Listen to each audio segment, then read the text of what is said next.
आजकल पूरे देश में यूपी और योगी पर बड़ी चर्चा है।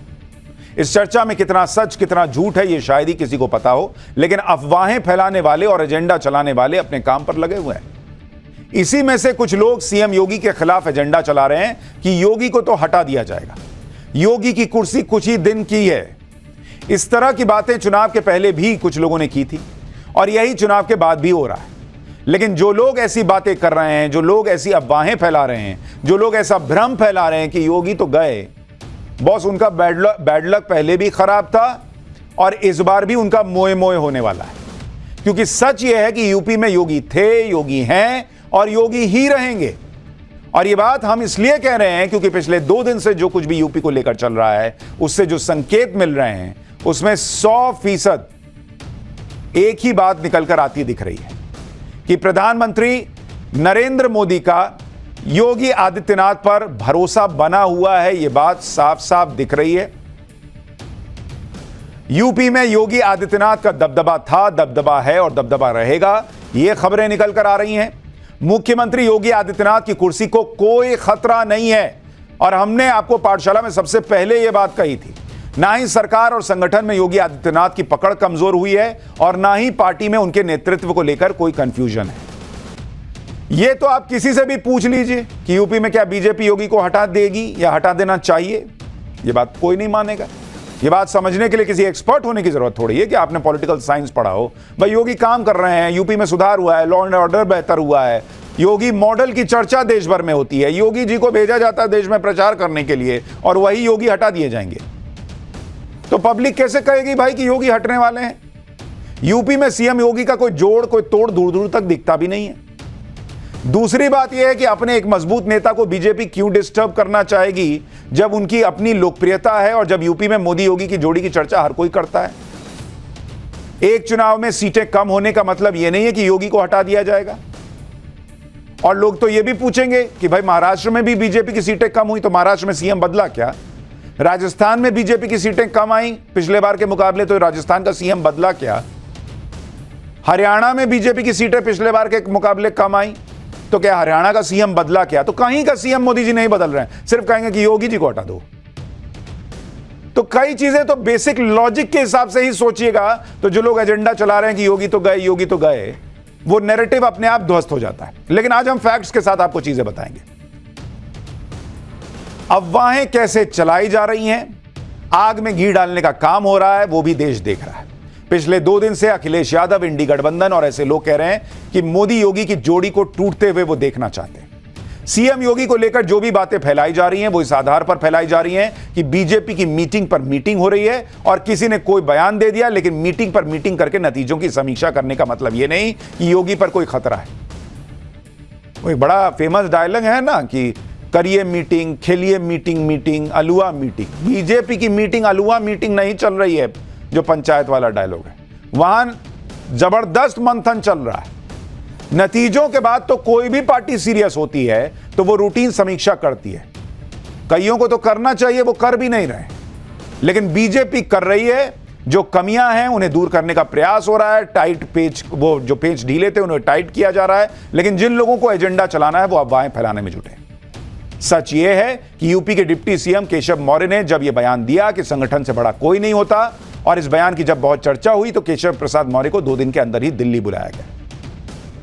कल शाम को बीजेपी दफ्तर में बीजेपी अध्यक्ष जेपी नड्डा के साथ केशव प्रसाद मौर्य की लंबी बातचीत हुई। जेपी नड्डा यूपी के बीजेपी अध्यक्ष भूपेंद्र चौधरी से भी अलग से मिले हैं, यानी एक दूसरी मीटिंग कल ही हुई है यूपी बीजेपी के अध्यक्ष और बीजेपी के कार्यकारी अध्यक्ष जेपी नड्डा के बीच। इन्हीं बैठकों को लेकर इंडी गठबंधन के लोग माहौल बनाने लगे कि अब तो गए योगी जी, खत्म हो गया मामला। अगले ही दिन यानी आज एक और बड़ी खबर आ गई कि यूपी बीजेपी के अध्यक्ष भूपेंद्र चौधरी प्रधानमंत्री नरेंद्र मोदी से मिले। मतलब इस पूरे मामले में नरेंद्र मोदी की एंट्री हो गई और करीब 1 घंटे तक यूपी बीजेपी अध्यक्ष के साथ प्रधानमंत्री नरेंद्र मोदी ने चर्चा की। इसके ठीक बाद गृह मंत्री अमित शाह और पीएम मोदी की मुलाकात हुई। यानी पिछले 24 घंटे के अंदर 4 बड़ी मीटिंग्स हो चुकी हैं। केशव प्रसाद मौर्य और यूपी बीजेपी के जो अध्यक्ष हैं वो मिल चुके हैं, भूपेंद्र चौधरी मिल चुके हैं जेपी नड्डा से, नरेंद्र मोदी मिल चुके हैं भूपेंद्र चौधरी से, और अमित शाह और नरेंद्र मोदी की मीटिंग तो 2 घंटे चली। इन चारों मीटिंग में क्या क्या हुआ, योगी आदित्यनाथ पर बात हुई नहीं हुई, वो आपको आगे बताऊंगा। लेकिन पहले देखिए कि इंडी गठबंधन ने इन्हीं सब बैठकों के आधार पर कैसे योगी आदित्यनाथ के खिलाफ पूरा माहौल बना दिया। एक बार पहले अखिलेश यादव को सुनिए, फिर आगे की बात बताता हूं। हम सावधान करना चाहते उत्तर प्रदेश की जनता को भी कि भारतीय जनता पार्टी के लोग आपस में लड़कर के और कुर्सी की लड़ाई में पूरा एडमिनिस्ट्रेशन खत्म कर दिया है। जहां इन्हीं के विधायक, इन्हीं के लोग आरोप लगा रहे हैं कि भ्रष्टाचार चल रहा है। हम लोगों ने अखबारों में पढ़ा है कि मुख्यमंत्री खुद स्वीकार कर रहे हैं कि बड़े पैमाने पर दलाली चल रही है। भारतीय जनता पार्टी अपने हारे हुए लोगों के साथ खड़ा होना चाहती है या हारे हुए लोगों के साथ खड़ा होना चाहती है। कुर्सी की लड़ाई में जनता बहुत परेशान है। ये सरकार कमज़ोर हो गई, इसलिए फैसला टाल दिया। क्या जो पहले जिन लोगों का घर उजाड़ा था, ये सरकार मजबूत होती तो इनका भी उजाड़ देती घर। भाई अखिलेश यादव विपक्ष में, वो तो माहौल बनाएंगे ही, वो तो सवाल उठाएंगे ही। उनके परिवार में जब अंदरूनी लड़ाई चल रही थी, उन्होंने सब कुछ अपने कब्जे में ले लिया था, तो उनसे भी 10 प्रश्न होते थे। अखिलेश यादव का एजेंडा क्या है ये तो समझ में आता है, लेकिन इस मामले में वो लोग भी एक्टिव हो गए जिनका यूपी से कोई लेना देना तक नहीं है। केजरीवाल के लोग भी इसमें कूद पड़े और केजरीवाल का पुराना बयान याद दिलाने लगे जो केजरीवाल ने चुनाव के टाइम में दिया था। अरविंद केजरीवाल का वो पुराना बयान सुनिए जिसके बहाने आम आदमी पार्टी योगी आदित्यनाथ के खिलाफ माहौल बना रही है। अगर ये चुनाव जीत गए, मेरे से लिखवा लो, 2 महीने के अंदर उत्तर प्रदेश का मुख्यमंत्री बदल देंगे। योगी आदित्यनाथ की राजनीति खत्म करेंगे, उनको भी निपटा देंगे। राहुल गांधी लिखकर दे रहे थे कि मोदी तीसरी बार प्रधानमंत्री नहीं बनेंगे। वो लिखा हुआ अभी फाड़कर लोगों ने फेंका ही था कि अब ये केजरीवाल जी ने जो लिखवाया था वो भी लिखकर, जो लिखा हुआ है वो फाड़कर फेंकना पड़ेगा, क्योंकि योगी आदित्यनाथ चेंज नहीं होने जा रहे बॉस। खबरें यही आ रही हैं। इसी तरह कांग्रेस के नेताओं ने भी यह माहौल बनाना शुरू कर दिया कि यूपी में बीजेपी के अंदर कुछ ठीक नहीं चल रहा। एक बार सुनिए अमेठी से कांग्रेस सांसद किशोरीलाल शर्मा और कांग्रेस नेता प्रमोद तिवारी क्या कह रहे हैं, फिर बताता हूं केशव प्रसाद मौर्य ने ऐसा क्या कह दिया कि पूरा गेम पलट गया। जब ये सरकार का गठन हुआ था उसी समय से ये चीज़ें यूपी से नहीं चल रही, ये चीज़ें दिल्ली से चल रही हैं। दिल्ली से किसी बड़े नेता की उनको शय है कि आप मतलब स्टेट में वो करो, तो वो चल रहा है, वही चीज़ चल रही है। वो वेट कर रहे थे कि पार्लियामेंट का रिजल्ट का, तो जब पार्लियामेंट का रिजल्ट आ गया तो ये चीज़ें बढ़ गई वहाँ पे। लग रहा है योगी जी को चेंज भी कर देंगे, ऐसा कुछ नहीं। अब ये योगी जी को कितनी लिबर्टी मिलती है, प्रेरोगेटिव तो उन्हीं का होता है, सीएम का। तो ये देखो कि अब योगी जी क्या करते हैं, क्योंकि ये चीज़ें जो चल रही हैं ये किसी भी पार्टी के लिए अच्छी बात नहीं है। बिना आग के धुआं तो नहीं होता। जिस तरह एक मंत्री कह रहे हैं कि बिना संगठन ही सर्वोच्च, बड़ी तालियां बज रही। मुख्यमंत्री अपनी दलील दे रहे हैं, विधायकगण अलग कहानी कह रहे हैं, मंत्रीगण चाहे केंद्र के हों चाहे प्रदेश के हों वो अलग कहानी कह रहे हैं। तो कुल मिलाकर बीजेपी के अंदर सब कुछ ठीक ठाक नहीं।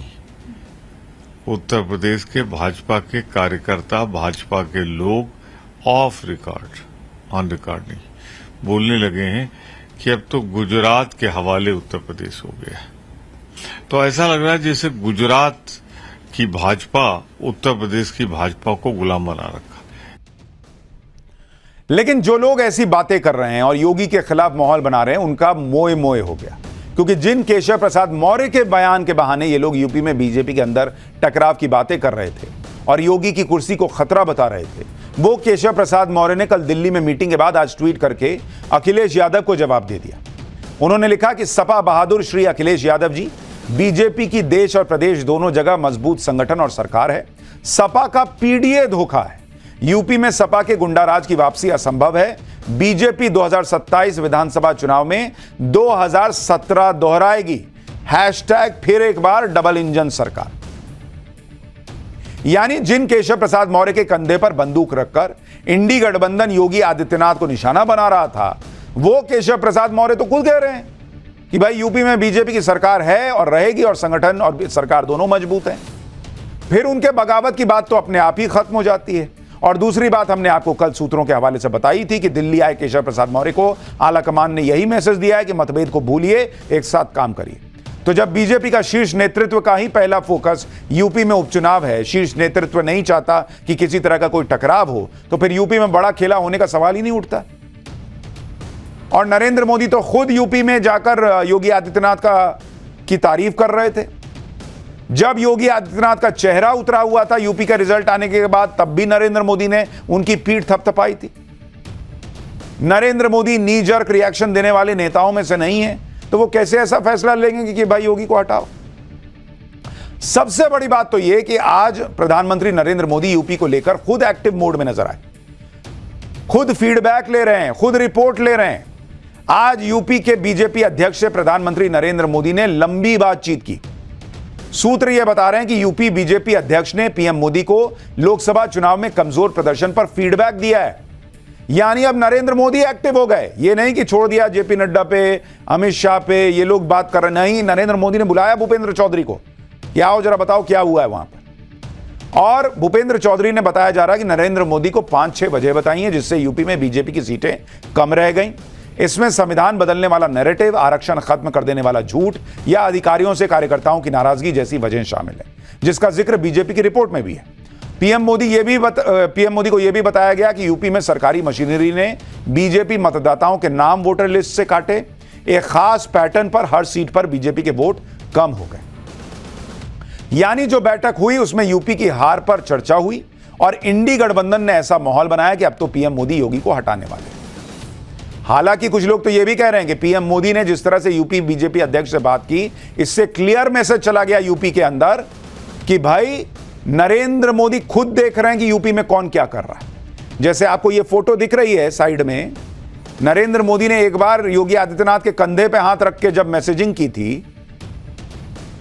तो उसी के बाद मैसेज चला गया था कि योगी आदित्यनाथ के कंधे पे पीएम मोदी का हाथ है। तो जो लोग इधर उधर से कुछ सोच रहे हैं कि कुछ हो सकता है, कोई चांस नहीं है। और आज ये मीटिंग भी एक मैसेज है कि यूपी में क्या चल रहा है, कौन क्या कर रहा है, वो नरेंद्र मोदी खुद देख रहे हैं। अच्छा, ये बात तो हर कोई समझता है कि जब तक योगी आदित्यनाथ के कंधे पर पीएम मोदी का हाथ है, तब तक योगी आदित्यनाथ को कोई नहीं हटा सकता। और पीएम मोदी खुद बार बार बता चुके हैं कि योगी के कंधे पर उनका हाथ बना हुआ है। यूपी में 2022 के विधानसभा चुनाव से पहले भी पीएम मोदी और योगी आदित्यनाथ की एक तस्वीर जो वायरल हुई थी, उसी के बारे में आपको बता रहा था। इस तस्वीर से चुनाव से पहले सबको मैसेज गया था कि पूरा समर्थन नरेंद्र मोदी का है योगी आदित्यनाथ को। लोकसभा चुनाव के नतीजों के बाद भी योगी आदित्यनाथ पर कई सवाल जब उठ रहे थे, लेकिन नतीजों के ठीक बाद जब दिल्ली में एनडीए की बैठक हुई थी, उस बैठक में सारे नेता पीएम मोदी को फूल देकर स्वागत कर रहे थे। योगी आदित्यनाथ ने भी पीएम मोदी को फूल देकर स्वागत किया, लेकिन इकलौते नेता जिनकी पीठ थपथपाई थी नरेंद्र मोदी ने, वो योगी आदित्यनाथ थे। किसी और की पीठ नहीं थपथपाई। तो इधर पीठ थपथपा रहे हैं, उधर कुर्सी निकाल देंगे पीछे से, ऐसा होता है। इसके बाद 18 जून को जब पीएम मोदी वाराणसी गए थे, तो भी नरेंद्र मोदी और योगी आदित्यनाथ की जो केमिस्ट्री दिखी थी, उससे क्लियर हो गया था कि योगी आदित्यनाथ की कुर्सी को कोई खतरा नहीं। हमने आपको पहले भी बताया था कि पीएम मोदी नी जर्क रिएक्शन नहीं देते, ना ही हड़बड़ी में कोई फैसला लेते हैं। और इसे आप इस बात से भी समझ सकते हैं कि यूपी में बीजेपी के खराब प्रदर्शन के बावजूद अभी तक यूपी बीजेपी अध्यक्ष को भी नहीं हटाया गया है, जबकि नतीजे आने के बाद ही ऐसी खबरें आई थी कि भूपेंद्र चौधरी ने अपने इस्तीफे की पेशकश की थी। अगर बीजेपी के शीर्ष नेतृत्व को हड़बड़ी में ही कोई फैसला लेना होता, तो सबसे पहला एक्शन प्रदेश अध्यक्ष पर न होता। सूत्रों के हवाले से यह जानकारी मिल रही है कि नवंबर तक भूपेंद्र चौधरी अपने पद पर बने रहेंगे, उसके बाद आगे कोई फैसला नए प्रदेश अध्यक्ष पर लिया जा सकता है। जहां तक योगी आदित्यनाथ को हटाने को लेकर उड़ रही अफवाहों की बात है, तो सूत्रों के हवाले से खबर यह है कि यूपी में योगी आदित्यनाथ मुख्यमंत्री बने रहेंगे, यह स्पष्ट कर दिया गया है। लेकिन संगठन में बदलाव की पूरी संभावना है। योगी मंत्रिमंडल में भी बदलाव हो सकता है। पार्टी आलाकमान यूपी के और भी नेताओं से फीडबैक लेगा, उसके बाद यूपी के संगठन और सरकार में बदलाव का फैसला हो सकता है। यानी जो लोग ये सोच रहे थे योगी की कुर्सी जाएगी, कई और की कुर्सी जा सकती है। जिन लोगों के मन में योगी आदित्यनाथ को लेकर कोई डाउट है, वो ये भी समझ लें कि आज ही योगी आदित्यनाथ ने यूपी में उपचुनाव की तैयारियों को लेकर बड़ी बैठक की है। योगी आदित्यनाथ ने 10 सीटों पर तैयारी के लिए अपनी टीम 30 बनाई है। हर सीट पर 3-3 मंत्री लगा दिया है। आज इस टीम ने मुख्यमंत्री आवास पर योगी आदित्यनाथ से मुलाकात की इससे साफ है कि अभी कमान योगी आदित्यनाथ के हाथ में है। उन्हें उपचुनाव के लिए फ्री हैंड दिया गया है और वो अपनी मर्जी से टीम बना रहे हैं और उनका फोकस क्लियर है कि मुझे उपचुनाव में बेहतर प्रदर्शन करके दिखाना है। आज सीएम योगी आदित्यनाथ ने टीम 30 से मुलाकात की और मौजूदा स्थिति पर चर्चा की। 10 सीटों के उपचुनाव की तैयारियों के लिए जरूरी सुझाव मंत्रियों से लिए गए। बैठक में सीएम योगी की तरफ से मंत्रियों को साफ संदेश दिया गया कि आजमगढ़ और रामपुर उपचुनावों की तरह उपचुनाव की सभी 10 सीटें जीतनी है। इसके लिए जरूरी तैयारी भी हमें अभी से शुरू कर देनी है ताकि उपचुनाव से पहले हर मतदाता तक बीजेपी का संगठन और उसका कार्यकर्ता पहुंच सके। सीएम योगी ने मंत्रियों से कहा कि उन्हें जिस विधानसभा का प्रभारी या सह-प्रभारी बनाया गया है वो हर हफ्ते कम से कम 2 दिन उस क्षेत्र में रुकें, जनता से कनेक्ट बढ़ाएं। अगर कार्यकर्ताओं की कोई नाराजगी है तो उसे समय रहते दूर किया जाए। हर सीट के लिए 3-3 मंत्रियों का ग्रुप बनाया गया है जिनकी जिम्मेदारी उम्मीदवारों के चयन से लेकर उम्मीदवार को जिताने तक की होगी। यानी आप देखिए कि योगी आदित्यनाथ ने जो टीम बनाई है उसमें पूरी तरह से उन्होंने जोश भर दिया है कि बॉस ये उपचुनाव जीतना है। लेकिन चर्चा इस बात की भी है कि इस टीम में दोनों डिप्टी सीएम शामिल नहीं है और ना ही वो इस मीटिंग में मौजूद है। इसका एक मतलब यह भी जाता है कि योगी आदित्यनाथ को अपनी टीम चुनने का फ्री हैंड दिया गया है। इस बीच आज सीएम योगी यूपी की राज्यपाल आनंदीबेन पटेल से भी मिलने राजभवन पहुंचे, जिसके बाद तरह तरह की अटकलें शुरू हो गई कि अरे कहीं इस्तीफा देने तो नहीं चले गए। लखनऊ से दिल्ली तक कयास लगने लगे, लेकिन यहां भी योगी विरोधी नैरेटिव की हवा निकल गई। सीएम योगी और राज्यपाल आनंदीबेन पटेल की मुलाकात पहले से तय थी। दरअसल सीएम योगी आदित्यनाथ शिष्टाचार के तहत राज्यपाल आनंदीबेन पटेल से मुलाकात करने राजभवन गए थे, जहां उन्होंने राज्यपाल को यूपी विधानसभा के मानसून सत्र की जानकारी दी और औपचारिक तौर पर उनसे अनुमति ली। सीएम योगी की टीम 30 में आने के बाद कई नेताओं के सुर भी बदल गए। निषाद पार्टी के अध्यक्ष संजय निषाद अभी तक बुलडोजर एक्शन का विरोध कर रहे थे, लेकिन सीएम योगी की टीम में आने के बाद हार के दूसरे कारण गिना रहे हैं। एक बार संजय निषाद को सुनिए, यूपी की हार पर क्या कह रहे हैं। उसके बाद बताऊंगा गोरखपुर के सांसद रवि किशन ने केशव प्रसाद मौर्य के बयान को लेकर क्या कह दिया है। आपने सवाल उठाए बुलडोजर एक्शन को लेकर और मुख्यमंत्री ने माना भी और वो कामयाबी आपको मिली कि वहां ध्वस्तीकरण रोक दिया गया। मैं मुख्यमंत्री जी को धन्यवाद दूंगा, हाँ निश्चित रूप से। और हर एक हमारे मुख्यमंत्री जी, सरकार हमारी हर कमजोर गरीबों और जो भी हैं उनके साथ खड़ी हैं। आपको लगता है कि ये चीज़ पहले हो जाती तो शायद लोकसभा चुनाव में भी फायदा मिलता?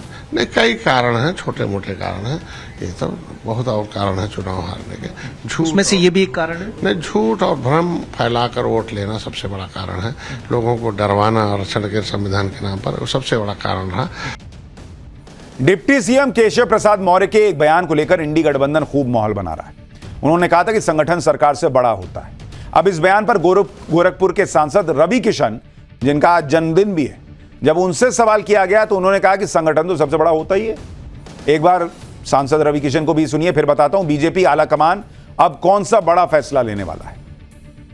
देखिए, संगठन तो संगठन पूरे विश्व में सब लोगों को पता है, ये सबसे बड़ा संगठन है। 19 करोड़ के कार्यकर्ता हैं। उन्होंने बात सही कही, 19 करोड़ के कार्यकर्ता है और संगठन को ही लेके, संगठन से ही सरकार बनती है, तो इसको हम लोग प्रणाम करते हैं। हम लोग तो पूरे संगठन की हमारी यही प्रधानमंत्री मोदी जी कहते हैं, यही पूज्य महाराज जी ने भी अपने भाषण में कहा, ये राष्ट्रीय अध्यक्ष जी अमित शाह जी भी यही कहते हैं। तो संगठन को तो हम लोग संगठन की वजह से ही खड़े हैं। भाई, बूथ पर संगठन लड़ता है, चुनाव संगठन लड़ता है, कार्यकर्ता लड़ता है। मैं अकेले तो पूरे लोकसभा में नहीं गया ना, संगठन मेरा दौड़ा, ये मेरा पूरा संगठन जो खड़ा है, जान झोंक दी है, तब हम लोग इतना इस झूठ की आंधी में ऐतिहासिक जीत निकाल के लाए। इन सारी बातों के बीच यह समझना जरूरी है कि बीजेपी चुनाव नतीजों की समीक्षा कर रही है और इस समीक्षा में अगर कोई बात उठ रही है तो फिर इसे टकराव नहीं मानना चाहिए। भाई, कोई प्रॉब्लम है, घर में ही 4 लोग बैठ के बात करेंगे तो थोड़ी बाती हो ही जाती है, लेकिन सबसे बड़ी बात कर तो रहे हैं। 99 वाले तो नाच ही रहे हैं कि जीत गए। मोदी योगी के विरोधियों को तो मौका मिला है और वो इसमें अपनी कहानियां बना रहे हैं। सच ये है कि बीजेपी आगे की तैयारियों में जुट गई है और पीएम मोदी खुद इसमें सक्रिय हैं। सूत्रों के हवाले से खबर है कि जुलाई के अंत में बीजेपी की एक बड़ी बैठक होने वाली है, जिसमें पार्टी के भविष्य को लेकर कोई फैसला हो सकता है। बैठक में पीएम मोदी के अलावा गृह मंत्री अमित शाह और राजनाथ सिंह, निर्मला सीतारमण और जेपी नड्डा मौजूद रहेंगे। इसके अलावा बैठक में बीजेपी शासित राज्यों के मुख्यमंत्री और उप मुख्यमंत्री भी शामिल रहेंगे। सूत्रों के मुताबिक इस बैठक में मुख्य मुद्दा लोकसभा चुनाव के नतीजों को लेकर होगा। जबकि सरकार की योजनाओं का फीडबैक लेने के साथ सरकार और बीजेपी प्रदेश संगठनों के तालमेल पर भी चर्चा संभव है। इससे पहले कल पीएम मोदी दिल्ली में बीजेपी मुख्यालय में पार्टी कार्यकर्ताओं से मुलाकात करने जा रहे हैं और चुनाव प्रक्रिया में लगे कार्यकर्ताओं से बात भी करेंगे। यानी नरेंद्र मोदी भी फुल एक्टिव मोड में दिख रहे हैं, एक एक कार्यकर्ता तक से बात करने के लिए जा रहे हैं। यह है बीजेपी का अपने परफॉर्मेंस को 240 लाए हैं, सबका मिला के 235, इनका अकेले 240, लेकिन फिर भी पूरा प्रयास हो रहा है कि कैसे इसको 300 के पार ले जाना था, इधर रह गया।